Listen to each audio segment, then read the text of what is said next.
मसीह यीशु के नाम में आप सबकी सलामती हो। आज हम कलाम मुकद्दस में से पढ़ेंगे खरूज 10 बाब। और खुदावंद ने मूसा से कहा कि फ़िरौन के पास जा, क्योंकि मैं ही ने उसके दिल और उसके नौकरों के दिल को सख्त कर दिया है, ताकि मैं अपने ये निशान उनके बीच दिखाऊं। और तू अपने बेटे और अपने पोते को मेरे निशान और वो काम जो मैंने मिस्र में उनके दरमियान किए सुनाए, और तुम जान लो कि खुदावंद मैं ही हूँ। और मूसा और हारून ने फ़िरौन के पास जाकर उससे कहा कि खुदावंद इब्रानियों का खुदा यूँ फरमाता है कि तू कब तक मेरे सामने नीचा बनने से इनकार करेगा। मेरे लोगों को जाने दे कि वो मेरी इबादत करें, वरना अगर तू मेरे लोगों को जाने ना देगा तो देख, कल मैं तेरे मुल्क में टिड्डियाँ ले आऊँगा, और वो ज़मीन की सतह को ऐसा ढांक लेंगी कि कोई ज़मीन को देख भी न सकेगा। और तुम्हारा जो कुछ ओलों से बच रहा है वो उसे खा जाएंगी, और तुम्हारे जितने दरख्त मैदान में लगे हैं उनको भी चट कर जाएंगी। और वो तेरे और तेरे नौकरों बल्कि सब मिस्रियों के घरों में भर जाएंगी। और ऐसा तेरे अबाउजदाद ने जब से वो पैदा हुए उस वक्त से आज तक नहीं देखा होगा।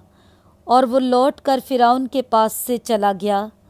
तब फ़िरौन के नौकर फ़िरौन से कहने लगे कि ये शख्स कब तक हमारे लिए फंदा बना रहेगा।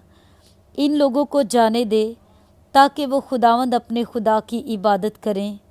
क्या तुझे खबर नहीं कि मिस्र बर्बाद हो गया? तब मूसा और हारून फ़िरौन के पास फिर बुला लिए गए, और उसने उनको कहा कि जाओ और खुदावंद अपने खुदा की इबादत करो। पर वो कौन कौन हैं जो जाएंगे? मूसा ने कहा कि हम अपने जवानों और बूढ़ों और अपने बेटों और बेटियों और अपनी भेड़ बकरियों और अपने गाय बैलों समेत जाएंगे, क्योंकि हमको अपने खुदा की ईद करनी है। तब उसने उनको कहा कि खुदावंद ही तुम्हारे साथ रहे, मैं तो ज़रूर ही तुमको बच्चों समेत जाने दूंगा। खबरदार हो जाओ, इसमें तुम्हारी खराबी है। नहीं, ऐसा नहीं होने पाएगा। सो तुम मर्द ही मर्द जाकर खुदावंद की इबादत करो, क्योंकि तुम यही चाहते थे। और वो फ़िरौन के पास से निकाल दिए गए।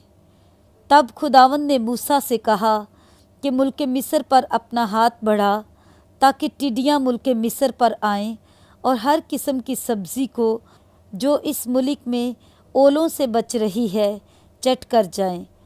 बस मूसा ने मुल्क मिस्र पर अपनी लाठी बढ़ाई, और खुदावंद ने उस सारे दिन और सारी रात पूर्वा आंधी चलाई। और सुबह होते होते पूर्वा आंधी टिड्डियाँ ले आई, और टिड्डियाँ सारे मुल्क मिस्र पर छा गईं, और वहीं मिस्र की हदूद में बसेरा किया। और उनका दल ऐसा भारी था कि ना तो उनसे पहले ऐसी टिड्डियाँ कभी आईं, ना उनके बाद फिर आएंगी, क्योंकि उन्होंने तमाम रुए ज़मीन को ढांक लिया, ऐसा कि मुल्क में अंधेरा हो गया।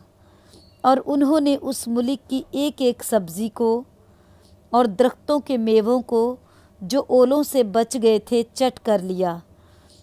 और मुल्क मिस्र में ना तो किसी दरख्त की न खेत की किसी सब्ज़ी की हरियाली बाकी रही।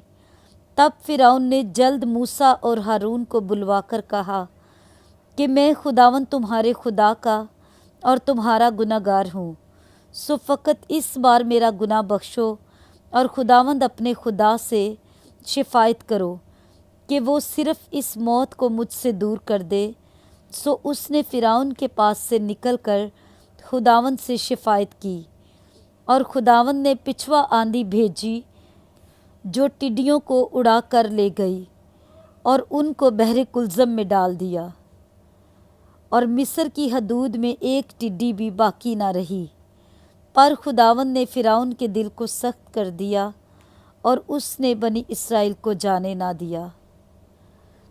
फिर खुदावंद ने मूसा से कहा کہ اپنا ہاتھ آسمان کی طرف بڑھا تاکہ ملک مصر میں تاریکی چھا جائے، ایسی تاریکی جسے ٹٹول سکیں۔ اور موسیٰ نے اپنا ہاتھ آسمان کی طرف بڑھایا اور 3 دن تک سارے ملک مصر میں گہری تاریکی رہی۔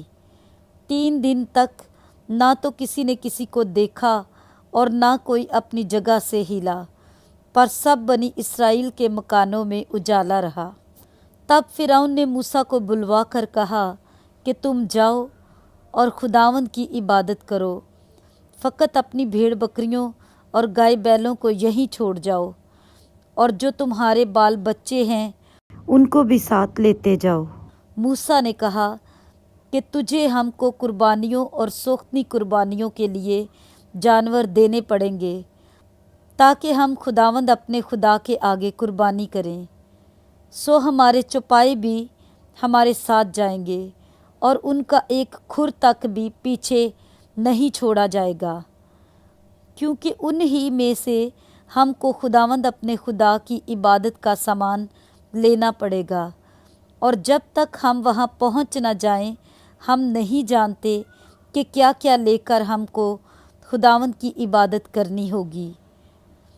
لیکن خداوند نے فرعون کے دل کو سخت کر دیا اور اس نے ان کو جانے ہی نہ دیا۔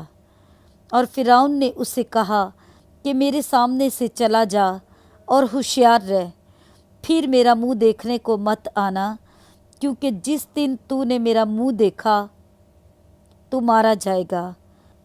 تب موسیٰ نے کہا کہ تو نے ٹھیک کہا ہے، میں پھر تیرا منہ کبھی نہیں دیکھوں گا۔ آمین۔ پاک کلام کے پڑھے اور سنے جانے پر خداوند کی برکت ہو۔